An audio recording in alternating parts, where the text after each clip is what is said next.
Hello everyone, welcome and welcome back to the channel. This is Priyanka and you are watching the Rai family. So guys आज ये एक छोटा सा video मैं बनाने वाली हूँ। बहुत दिनों से मुझे बनाना था। ये वीडियो है सैफ अली जरीवाला के केस के बारे में। देखो, इस पे बहुत सारे वीडियो ऑलरेडी बन चुके हैं, लेकिन जो मैंने एनालिसिस किया, मैं अपना ओपिनियन देने वाली हूँ यहाँ पे। और बहुत ज़्यादा नहीं बोलूँगी क्योंकि बहुत सारी चीज़ें आप लोगों को पता है, तो टू द पॉइंट बातें करेंगे यहाँ पे, बहुत ज़्यादा नहीं बोलेंगे, ठीक है।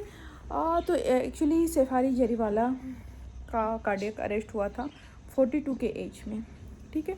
42 एक आप बोल सकते हो कि वो एक ऐसा एज लिमिट होता है, एक ऐसा एज टाइम होता है जिस टाइम पे आपको अपना ख्याल रखना होता है। आपकी लाइफ में, आपकी बॉडी में बहुत सारे चेंजेज होते हैं, हार्मोनल चेंज होते हैं। आपकी बॉडी आपको पता तो नहीं चलता है, लेकिन आपकी बॉडी एक दूसरे स्टेज या फिर लाइफ के ना ऑलमोस्ट यंग एज का वो ऐसे स्टेप होता है जिसमें मोस्ट ऑफ द जैसे नॉर्मल पीपल्स भी चाहते हैं कि हम अच्छे दिखें, यंग दिखें, और बहुत सारे केमिकल का यूज करते हैं। उसके चक्कर में बहुत सारे दवाइयाँ लेते हैं, मेडिसिन के साथ साथ इंजेक्शन लेते हैं। वो नॉर्मल तो पीपल स्किन केयर, कुछ आपके एज लाइक क्रीम लेते हैं, फेस वॉश या फिर ट्रीटमेंट भी लेते हैं। बट जो बॉलीवुड इंडस्ट्री है वो 10 कदम और आगे है, वो और भी बहुत कुछ करती है। जैसे आपने देखा होगा कि 90s की जो हीरोइनें हैं, जैसे काजोल वगैरह हो गए, वो जब इंडस्ट्री में आए थे, या फिर शिल्पा शेट्टी, इंक्लूडिंग शिल्पा शेट्टी को ही ले लीजिए, इनकी स्किन टोन जो थे ना काफ़ी डार्क थे।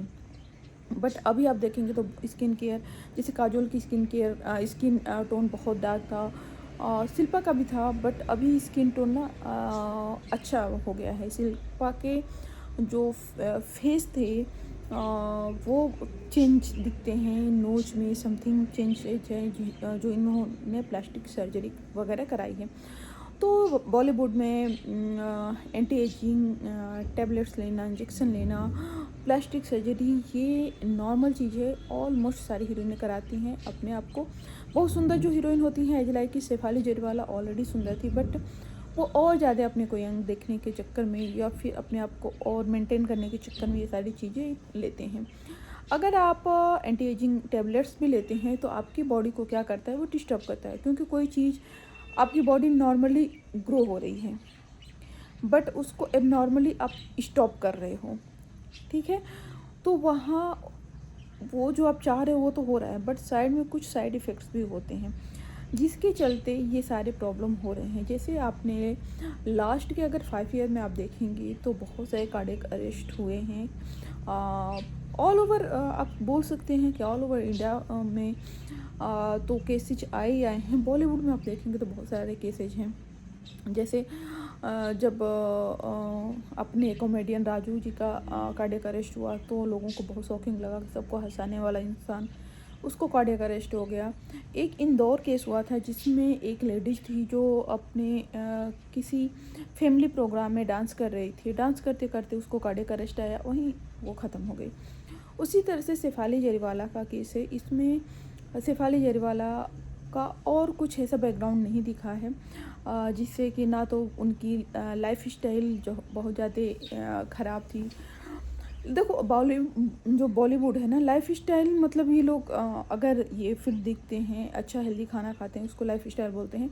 बट मैं यहाँ पे एक चीज़ इंक्लूड करना चाहती हूँ कि लाइफ स्टाइल इनकी डैमेज रहती है। जैसे आप लोगों ने सुना होगा कि अक्षय कुमार जो हैं वो 10 बजे मोस्टली कोई भी अपना प्रोग्राम नहीं लेते हैं। इवन कोई अगर शो है, किसी शो में नहीं जाते वो। इनके जो जितने भी पिक्चर्स होते हैं तो ये सारी शूटिंग वगैरह डे में करते हैं, और ये नाइट में 10 ओ क्लॉक को ये ऑन बेड होते हैं, मतलब सो जाते हैं, और मॉर्निंग 4 ओ क्लॉक को जग जाते हैं।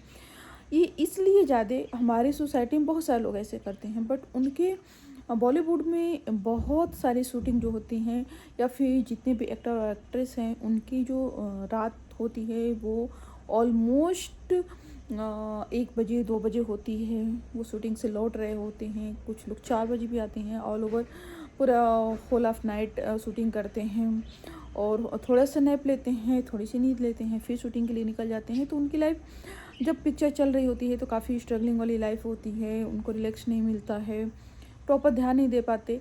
तो आप लोगों ने देखा होगा कि बहुत सारे जो मेजर हेल्थ इश्यूज हैं वो आपकी इरेगुलर लाइफ स्टाइल की वजह से होते हैं। आप प्रॉपर अगर अच्छे से खाना, बाहर का खाना हमेशा खा रहे हो, आप प्रॉपर नींद नहीं ले रहे हो, तो इसके भी रीज़न होते हैं जो आपके या फिर हार्ट डिजीज हो गया। अदरवाइज आपको जैसे हिना खान के केस में था कि वो भी बॉडी से इतनी फिट थी, बट उनको जो प्रॉब्लम हुआ वही लोग उनके प्रॉब्लम में जो डॉक्टर्स को समझ में आया, ये समझ में आया कि उनकी लाइफ बहुत ज़्यादा इरेगुलर थी।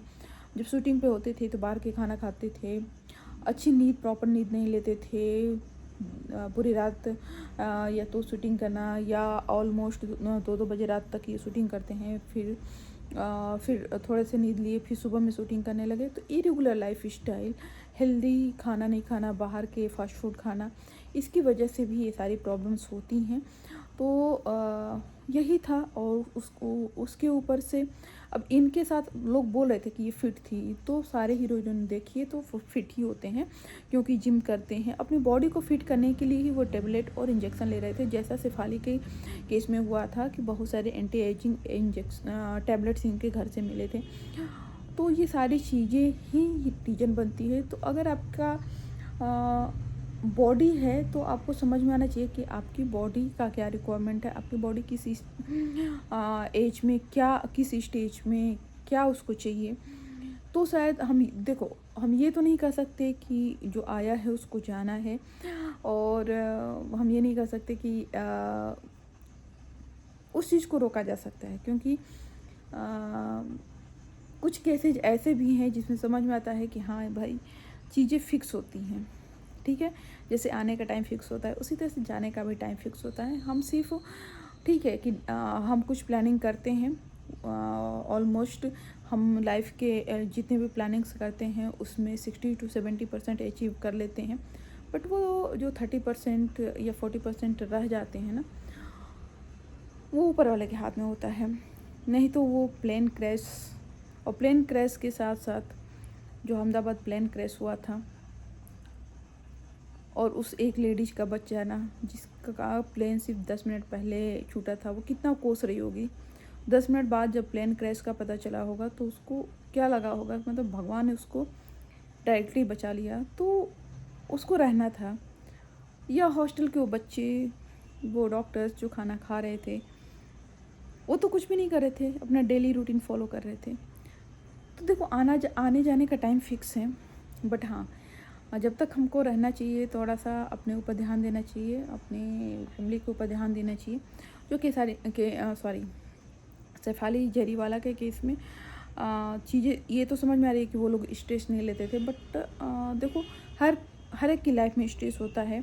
और कुछ होता है जब हम भगवान की पूजा रखते हैं, भगवान से बोलते हैं, हम इंसानों से नहीं बोल पाते हैं, क्योंकि पता है कि इंसान कुछ ऐसे हमारा हेल्प नहीं करने वाले, कुछ उनके हाथ में नहीं है, या फिर हम बताएंगे तो लोग कंफर्टेबल नहीं है। आज की डेट में स्पेशली कंफर्टेबल नहीं है अपने प्रॉब्लम्स बताने के लिए, क्योंकि लोगों को पता है कि शायद लोगों को बिलीव नहीं है किसी पे कि हम बताएंगे और हमें कैसा रिस्पॉन्ड आएगा, लोग क्या करेंगे। ठीक है, तो बस यही सारी चीज़ें हैं कि मुझे जहाँ तक समझ में आया है कि अगर अपनी बॉडी को आप बहुत ज़्यादा ट्यूनिंग करने की ट्राई करते हैं तो बॉडी भी आपकी ना रेसिस्ट करती है। तो ये सारे जितनी इश्यूज हैं ये बॉडी रेसिस्टेंस की वजह से होते हैं। आपको क्या समझ में आया मुझे बताइएगा। वीडियो अच्छा लगा होगा तो वीडियो को लाइक करके, चैनल पे अगर न्यू विजिट किए हैं इस वीडियो के थ्रू तो चैनल को सब्सक्राइब कर लीजिएगा। फिर मिलते हैं नेक्स्ट वीडियो में। Bye bye.